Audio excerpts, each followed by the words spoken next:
Good morning mga ka-tsupitero. Sa video to papakita ko sa inyo kung paano ko na-captured ang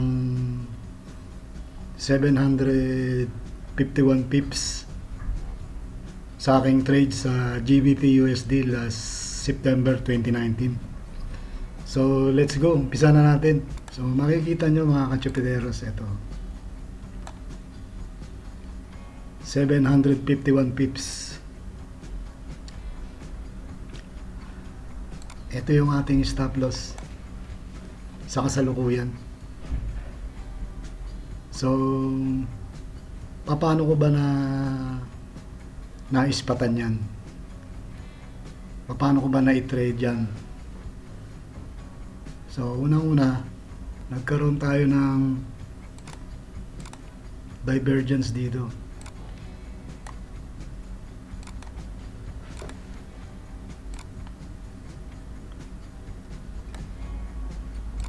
Karoon tayo ng bullish divergence dito.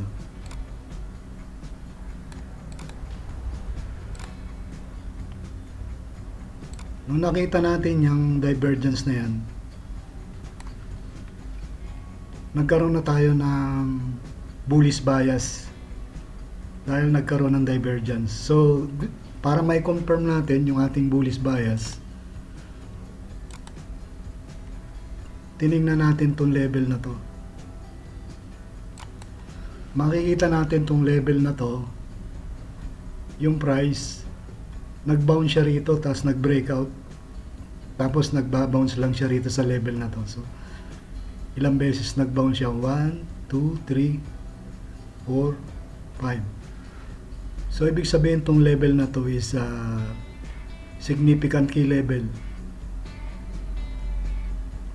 So pag darating yung price dito ay inire-respect ng price. So, nagkaroon tayo ng matibay na confluence na isa siyang key level. Kaya, nagkaroon tayo ng bullish bias. So, gusto nating ma-confirm kung talagang bullish bias tong price action na to. So, naglagay tayo ng trend line dito, short term trend line.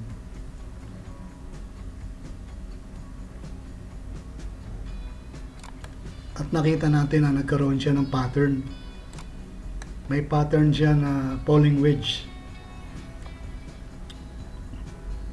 Nag-form siya ng falling wedge sa key level. Ito yung ating key level. Itong line na to. So ito yung ating naging support.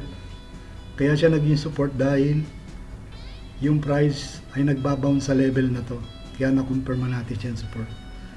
So paano ba tayo nag-trigger para pumasok sa trade na yan? Nakita natin na nagkaroon ng breakout dun sa falling wedge. Nag-break yung price sa falling wedge. So wala pa rin tayong trade, no? Wala pa rin tayong trigger entry sa pattern na yan. Pero kumpirmado na siya na break niya na yung kanyang falling wedge pattern. At kumpirmado rin na bullish bias tayo. So ang ginawa natin, pumunta tayo sa 4 hour. Nakita natin nung nasa 4 hours na tayo, nakita natin yung bullish price action dito. Nagkaroon siya ng binbreak niya yung trend line, ay yung falling wedge. Nagkaroon siya ng lower high dito. Nag-form siya ng lower high. Then nagkaroon ng pullback. Nung nagkaroon siya ng pullback dyan, yan na yung confirmation na natapos na yung kanyang downtrend. Dahil hindi na siya nagtuloy at nag-form na siya ng higher low rito. Higher high, higher low. Nag-form na siya ng higher low rito. So ito na yung ating trigger entry. Diyan na tayo magpo-post ng ating long entry sa candle na to. Yan, diyan tayo umpisang pumasok. Tapos ang stop loss natin ay below this low. So yun ang nangyari dyan. Hinawakan natin yan ng halos September, October, November, December. So mga almost 5 months na ngayon.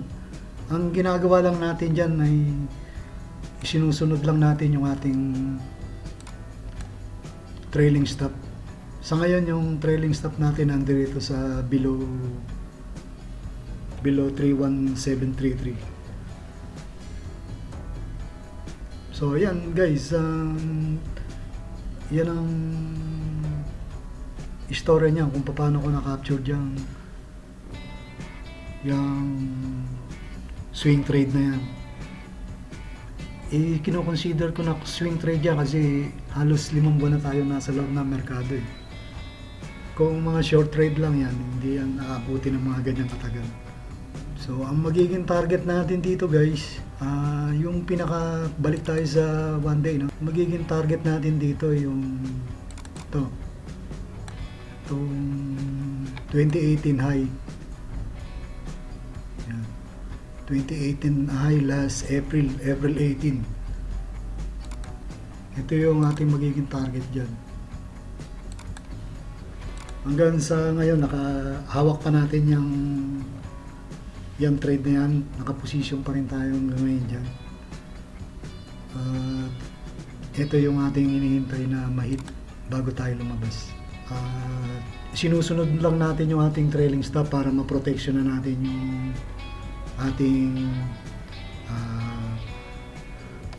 gain. So ngayon sa kasalukuyan, meron na tayong 368 pips, 366.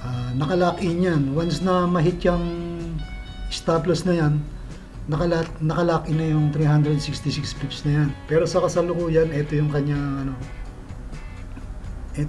unrealized gain. Nandito siya.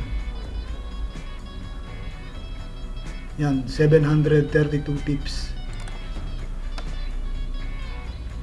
So kung magagain sa atin yung price ay yung trend at na-hit yung stop loss natin, nakalock in yung 300 plus pips natin, maliwanag na kita na natin yung oras na ma-hit yung ating stop loss. Pero sa tingin ko mananalo tayo sa trade na to kasi yung pasok natin reversal eh. Umpisa ng reversal, so medyo malaki ang posibilidad na manalo tayo rito. So yung guys, kung mahilig kayo sa pagti-trade, likes nyo lang and subscribe para makita tayo sa mga susunod kong mga video pa. Nandito lang guys.